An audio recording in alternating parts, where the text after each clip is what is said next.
Okay, so today we are going to talk about setting boundaries, curving time for yourself. I come originally from Israel, and in Israel, people know how to say no.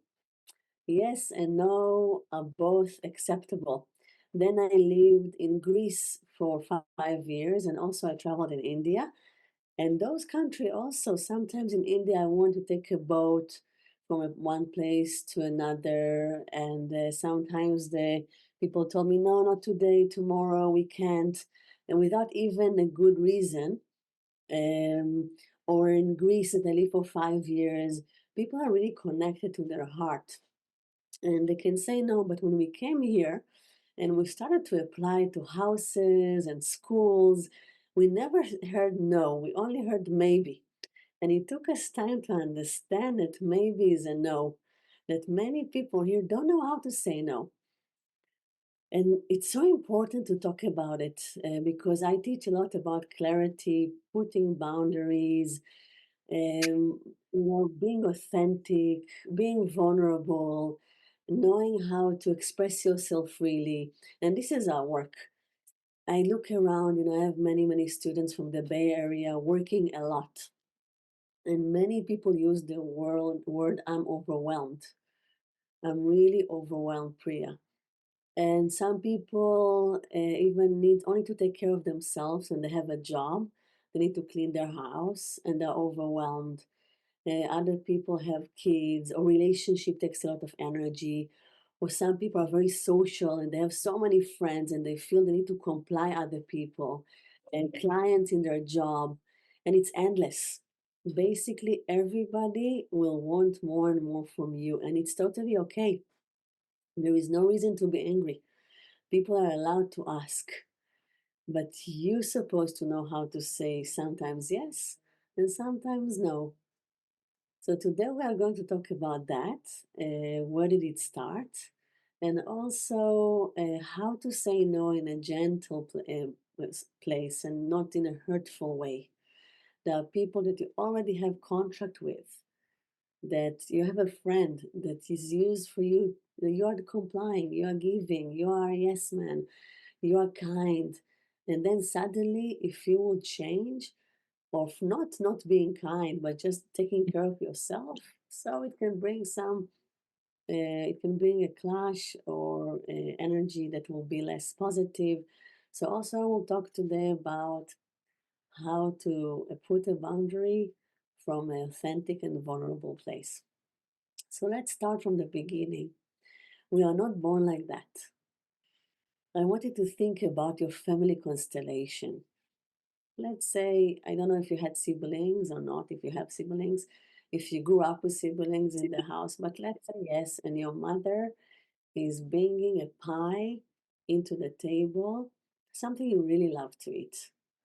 Did you take the bigger piece or the smaller piece? Some kids take the bigger piece, like a prince, like a princess. It's not bad, it's not good or bad. They just do that. And other kids was more like leaving the bigger piece to a sibling. Let's say the family want to go to a trip, to a restaurant, go outside on Sunday. Who decided where to go? Was it you? Was it a parent or a sibling? Did you say what you want? You open the freezer and there's the last popsicle. It happened here with my kids this week. So I'm giving this example. There is the last popsicle. As a child, would you take it? Would you leave it to somebody else? Yeah. And when we grow up with siblings, it's starting to be fixed.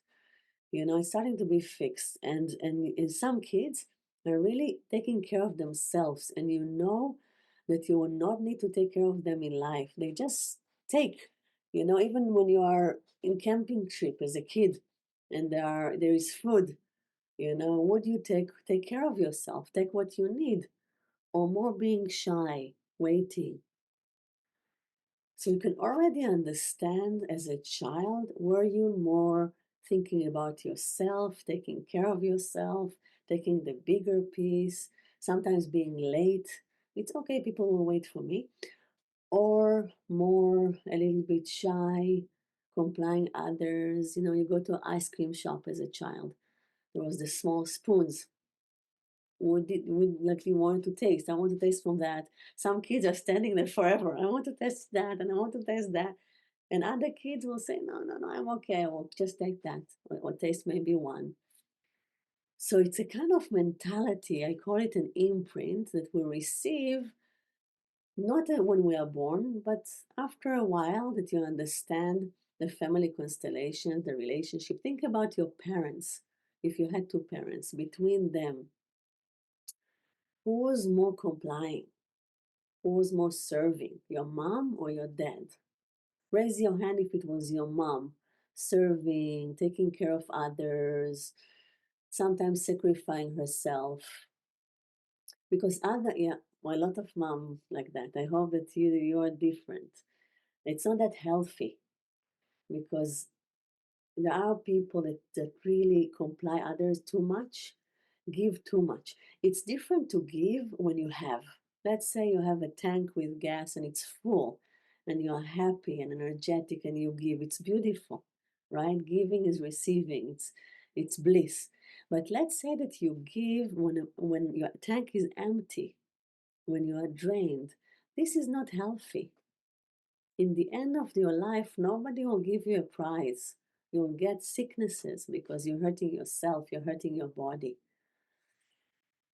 Some moms are like that. Other moms, it's more like, I'm resting now from 2 to 4.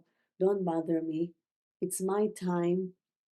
Taking care of herself, cooking for herself, not eating leftovers. So it's not always like that. Think about your dad. What was his role in childhood? He was a king. He took his place. He was, his voice was really clear,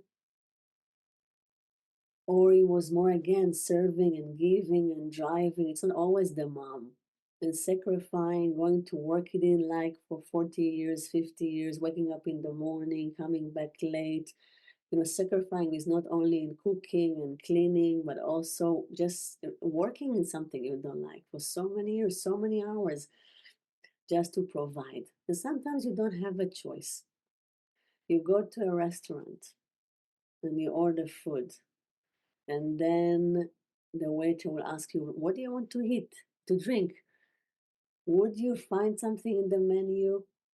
Maybe orange juice, maybe lemonade, maybe champagne, maybe beer. Do you take care of yourself? Do you spend money on yourself? Going to massage, to spas, going to vacation, resting? Because there are always things to do, always laundry to fold, always emails, always some friend that would like you to help them pick up the house or helping them with the kids or grandkids, right? There is always things to do. You know, the people are more complying, more sacrificing themselves. What do you think they will drink in a restaurant? You can type in the chat if you want. You know. Yes, yes. They will drink not champagne, not fresh lemonade. They will always, or most of the time, will order water. And then the food is coming a little bit cold. It's not so nice. Will you return it or eat it? Some people say it's a restaurant. I deserve. I want to take care of myself. I don't like that. But anyway, we'll eat it. So, but in life, we want to find a balance. But today we are talking about do you have your personality is fixed? And especially, I want to talk to people that give too much. And you know, in spirituality and Buddhism, we're talking a lot about giving. So it's a very tricky subject for me. When you are free from yourself, from your problems, from your challenges, from worries, from anxiety, of course you give. Because when you solved yourself and your mind is clear, you have so much space. And then you see somebody thirsty, you give him a glass of water. You see somebody sad, you give him a hug, and you see everything all the time. But I want to talk to people today that say too much yes. Sometimes you hear inside no, but somehow your lips are saying yes. It happened to you? Yeah. I need help with the kids. Can you come to the grandparents? Can you come today to help? And there is a voice saying, no, no, I want to rest. I want to go to the pool. I want to meet a friend. But then it's like, of course, what time? So there is a gap many times between what you need and the body needs and the heart needs and what the mind will say. Coming back to the childhood, you as a child, some kids that sacrifice themselves and didn't give themselves a voice, so they can become, the personality can be few things. One, they can continue like that and just give and give and give. But others will feel it's not fair. I don't know if you had a sibling and you said it's just not fair. I'm also here. I'm also important. Why she decides everything or he? Why she takes, the best part of something? Why she's more taking more space? And then later on, they can become a little bit aggressive because they teach themselves to take.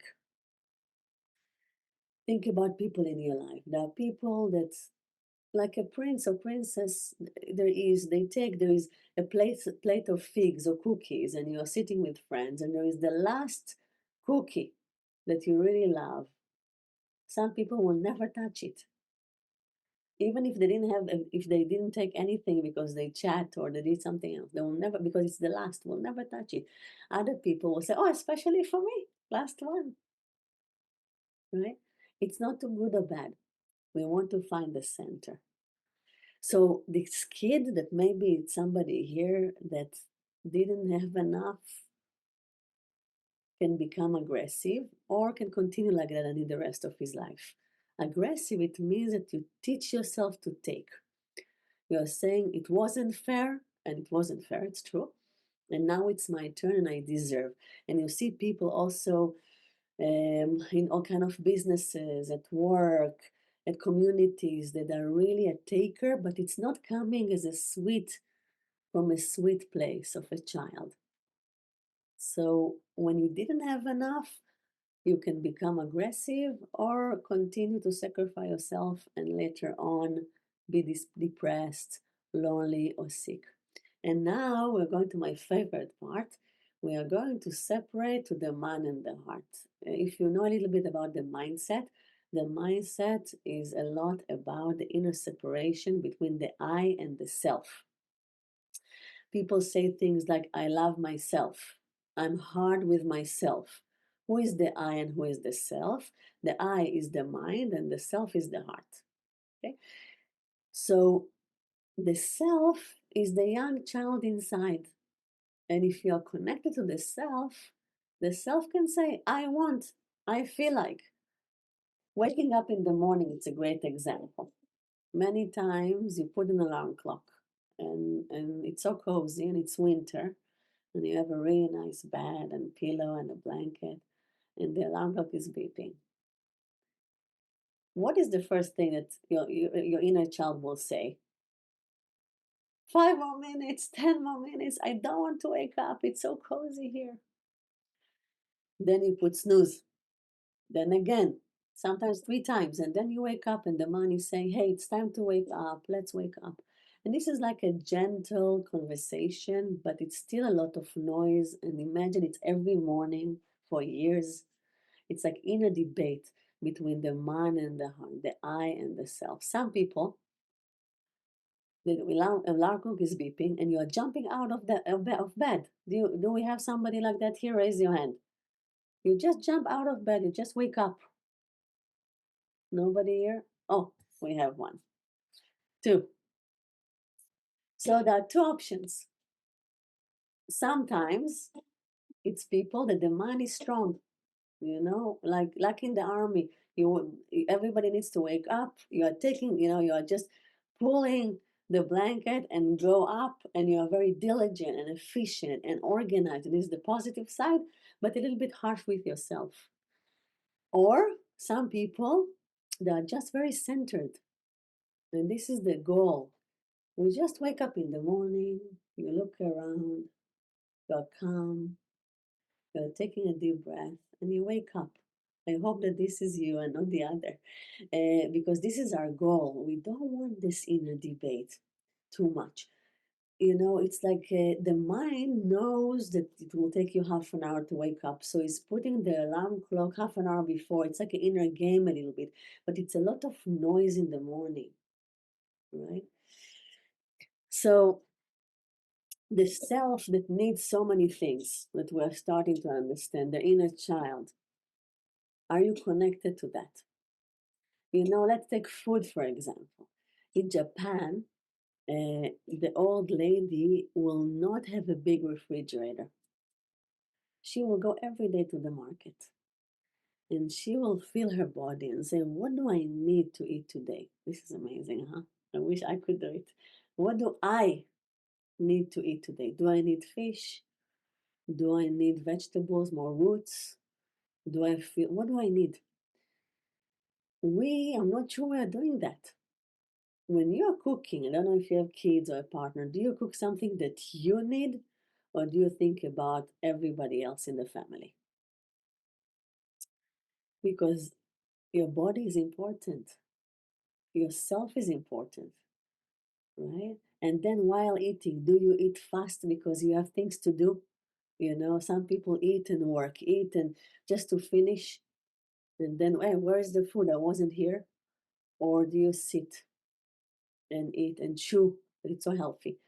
And really taking care of yourself. And it's connected to putting boundaries with others. Soon we'll get to others. Now I wanted to start to recognize what is your relationship with yourself.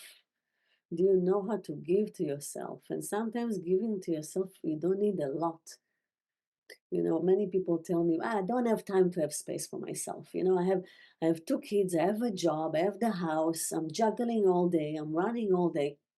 And I'm saying, listen, I didn't talk about a long vacation. I didn't talk about hours a day. Of course, it will be nice if you'll dance every day and you'll do art every day and you'll meet a friend and go to the beach or go to hike.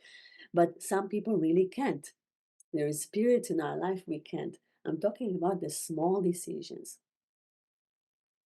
the small moments that you're with yourself. Do you nourish yourself physically, emotionally? When you are you in touch with your feelings? If you feel lonely, do you call a friend? Do you have this ear to listen to what your body needs and what your heart needs? When you go, you know, I'm leading a retreat a few times a year, and I always try to remind the student to go to the bathroom, not to hold. Some people will hold in a lecture, in a session, in a why you are, what about connection? So it's a scale, right? It's a scale. In one hand of the scale, there are people that are not even attentive to the basic needs. There are six basic needs, like a baby has, and we also have. For example, not to be too cold or not to be too hot, not to have pain in your body, to see if the posture is okay with you. If you need, sometimes if you're zooming all day to stretch, you know, to move.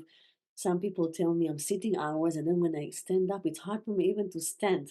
So hours you weren't connected to your body. So physical, no pain. Are you hungry? So many people are just hungry for hours. Are you thirsty? And you need to go to the bathroom. Those six needs that people, and you know, I have a friend like that, and I'm thinking about her a lot. Like she's so giving and so kind. Everybody love her, but she can forget about herself. She's in this side of the scale. And then, okay, there are people that you are attentive with those six needs, but you don't give to yourself more than that. Yeah. And then people say, oh, I'm sad. I'm not happy. I want to find my purpose. I want to be passionate about life. I want to jump out of bed. And then I'm saying, okay, let's see. Let's open your life. What do you do? What do you do for yourself? What do you do for others? And we start to build even, a program that is also considering the self. Think about kids. We take kids to so many classes. I don't know if you, as a kid, they took you to try all kind of instrument. If you're lucky, well, not everybody are lucky to receive that. Origami, sports, all kind of sports, arts, all kind of classes. Why do we do that? We do that to see what they really love, right? I really believe that each baby receives gifts when we are born. Some are very strong physically, some are creative, it's amazing, some are amazing with numbers. There are gifts we have, right? You see it with kids that somebody is just really talented.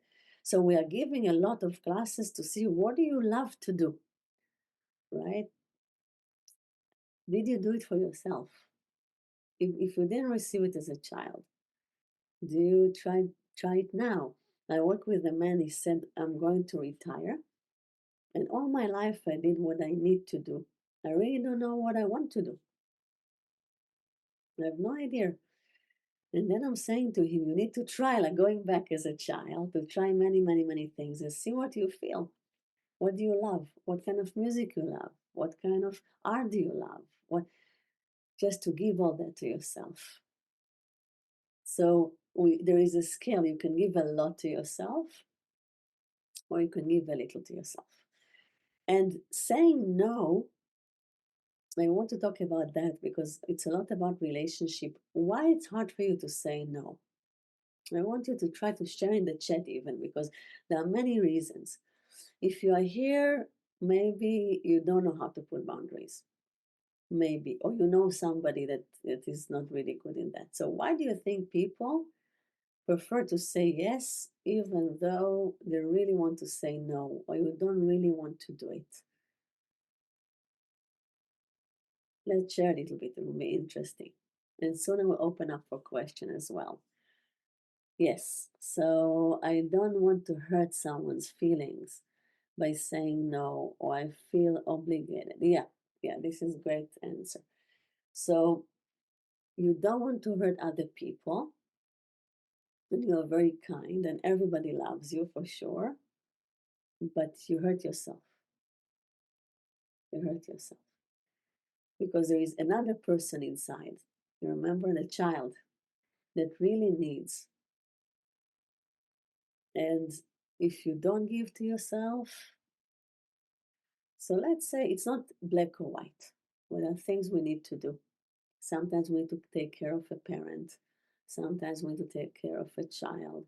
Sometimes, a good friend of years is entering, a period of time is more challenging. We want to give, and we want to be there for people and for the planet as well. And there is so much to do. But first, we need to start with ourselves. Like they say in the airplane, right? You want to put the oxygen first to yourself and then to your child, and it's not natural, right, for a parent to do that. But why? Because you need to save yourself first, and then save your child or all the beings. The Buddha said, save yourself and then save all beings. Save yourself first. If you save all beings before yourself, it's from the mind, from obligation, like you said, because I'm obligated, because somebody trained you to be like that, or you saw one of your parents like that.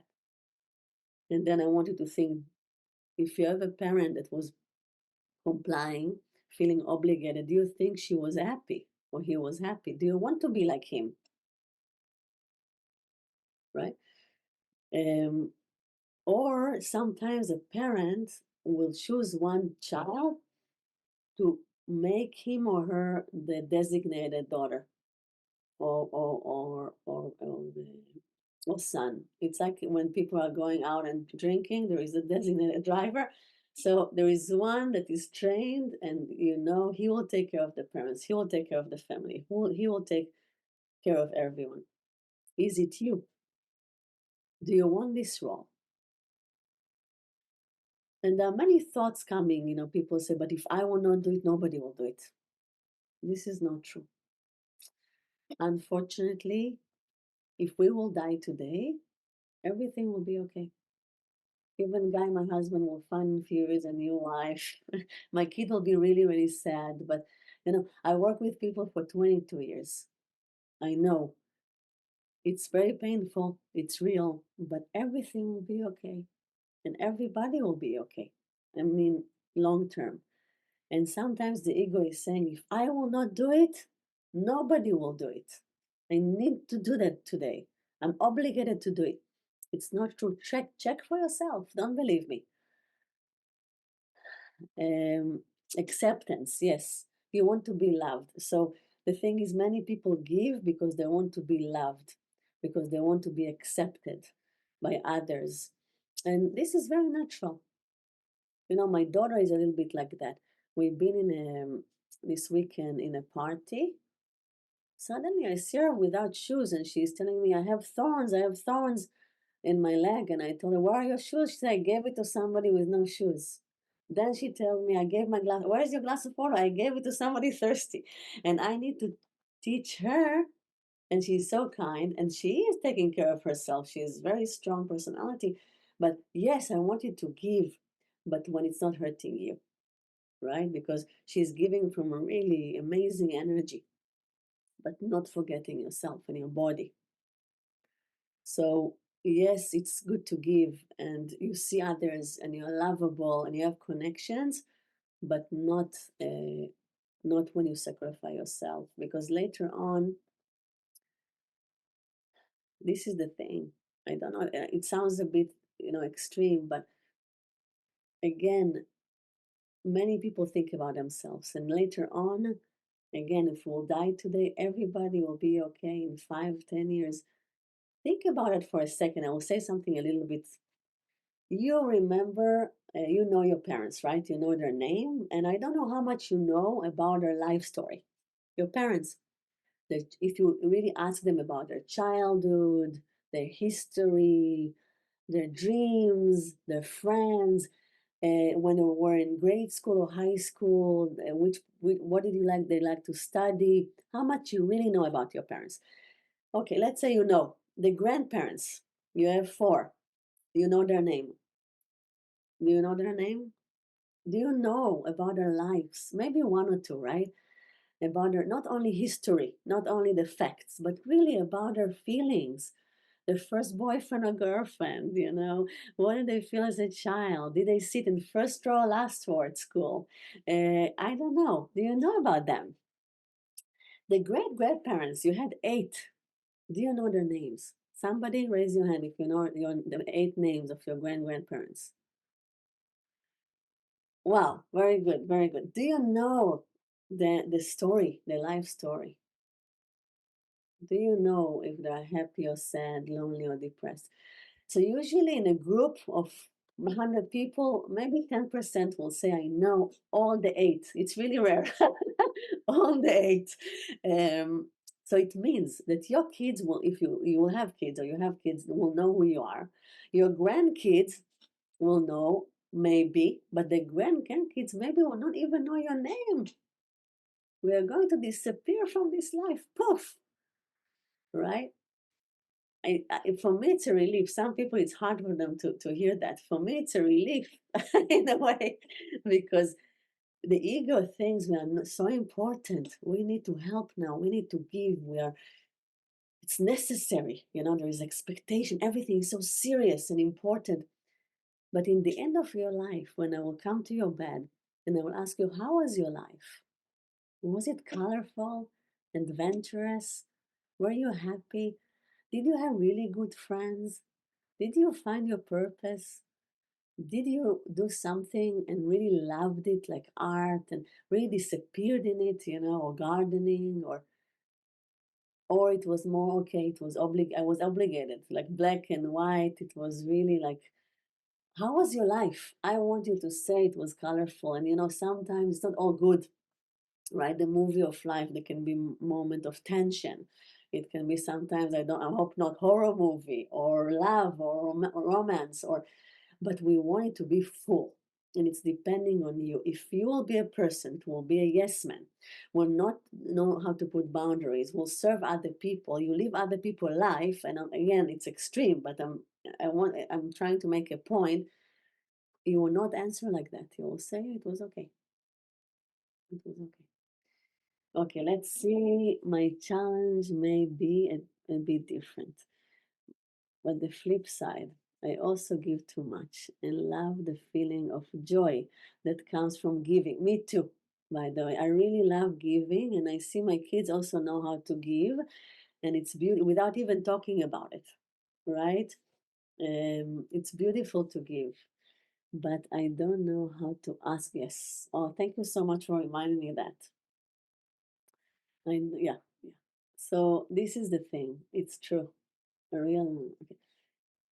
Many times we expect people to know and to see us, but people cannot read our minds and they cannot know what we need. Sometimes people don't know what they need, and then we expect others to know what we need. It's really high expectations.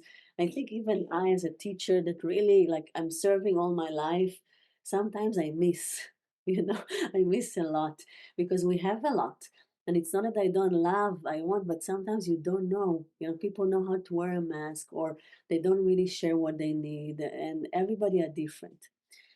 So she's saying, and it's so important that the mind is not letting me ask for help. And then I'm lonely. And then the mind is saying, hey, like criticizing them a little bit. I give so much and they don't even know that I need. And then there is separation. And then I'm lonely even more. And then sadness can come. So this is, first of all, the fact that you see it already, it's amazing. You have awareness and you know you want to change that. So I will ask you a riddle. There are three things that it's very hard for the mind to say. Three things, generally speaking, minds in general. One is I need help. But there are two more. I want you to share in the chat. What are the two things that it's very hard for the mind to say, except I need help? What do you think? It's so easy for the heart to say, but it's not easy for the mind, for the ego to say.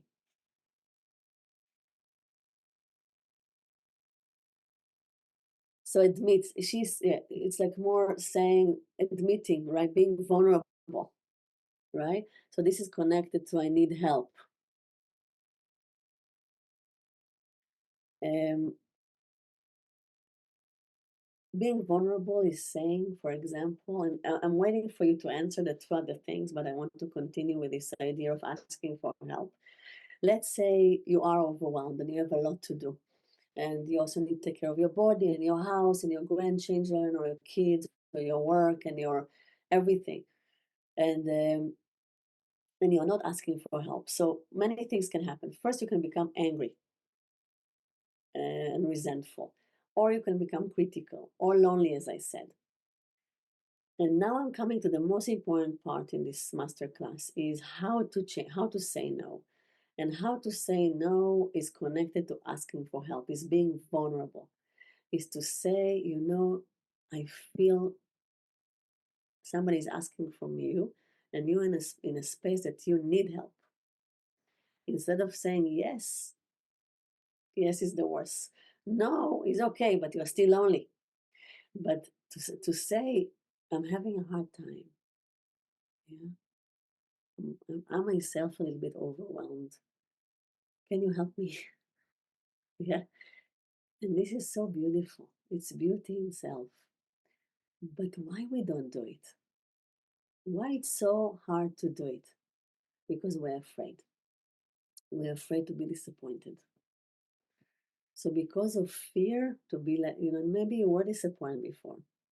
Maybe you were, probably.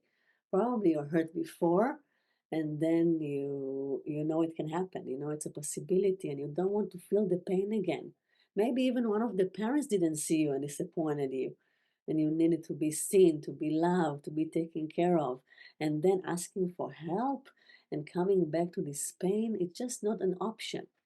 So I want you to see that to ask for help, this is your spiritual work because it means that you're processing fear, that you're overcoming fear, that you're choosing connection. This is a big thing to ask from you.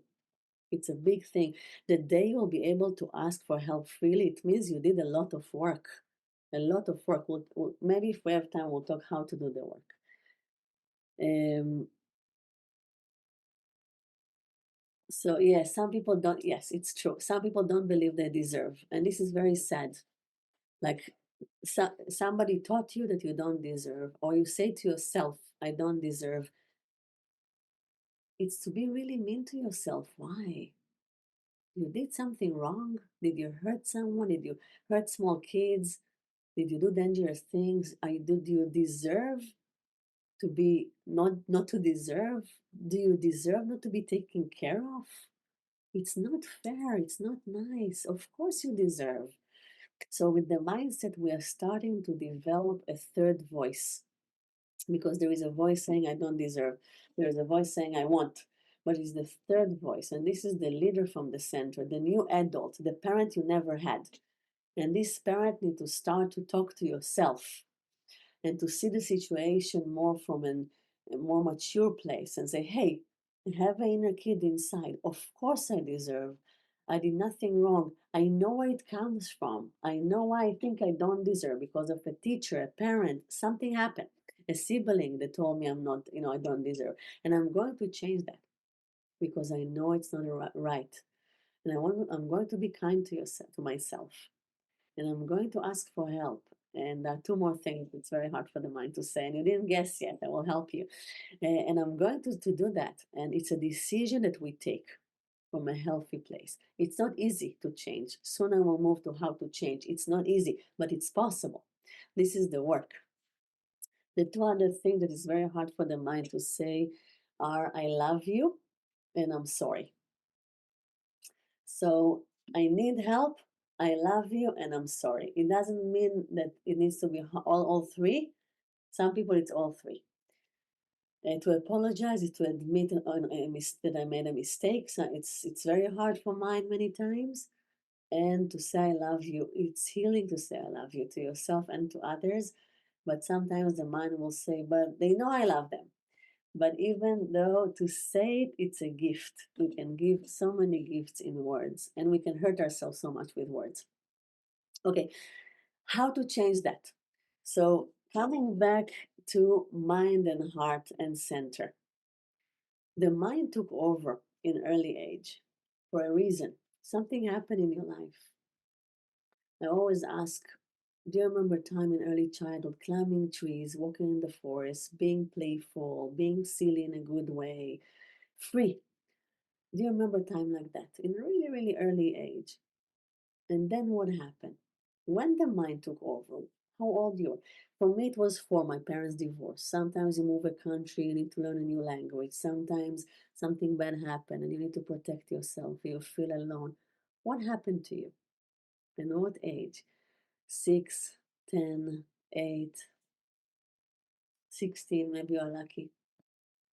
When the mind take over out of fear, you're going to survival mode and the heart is suppressed. And it starts usually with anger back then, but very fast it can turn into sadness. And it's like an inner stew. Sometimes the emotion bursts and the man is putting back the lid until it becomes depression and despair. When the man is the boss, he's the one complying others or aggressively take, like I said before, sometimes from lack he learned to take, but it's not connected to the heart. The heart is still suppressed. When you comply others and you are good for others, but you abandon again yourself, your inner child, so you are doing to yourself whatever everybody did to you. Sometimes people even say the same thing that a strict parent said, or a sibling that was a little bit mean said to you, you are saying it to yourself. And the mind is controlling and giving and separating, saying, hey, if she would be a good friend, she's supposed to know, she's supposed to see you. How she sees you? You are deep inside, you're hiding. How can she see, she can see how you feel, right? When we start to the work, we first of all attend the fear. It was necessary to protect yourself back then. The mind saved you. But then we need to understand it's not needed anymore. and to start to change the balance. So first of all, we give respect to the fear, understanding it was really fearful, but we need to give more space for the heart, creating a new agreement. And then, like I said, the most important thing is to find the adult, the higher self, the one that can see everything that I spoke about. If you understood it from the center, right? From an adult point of view, and then you can help yourself. We do it with the mindset journey. It's beautiful, but you can already start. You don't need to wait. You can start with the small examples I gave during this masterclass with being attentive to yourself, giving yourself what you need from basic needs, and the sky is the limit.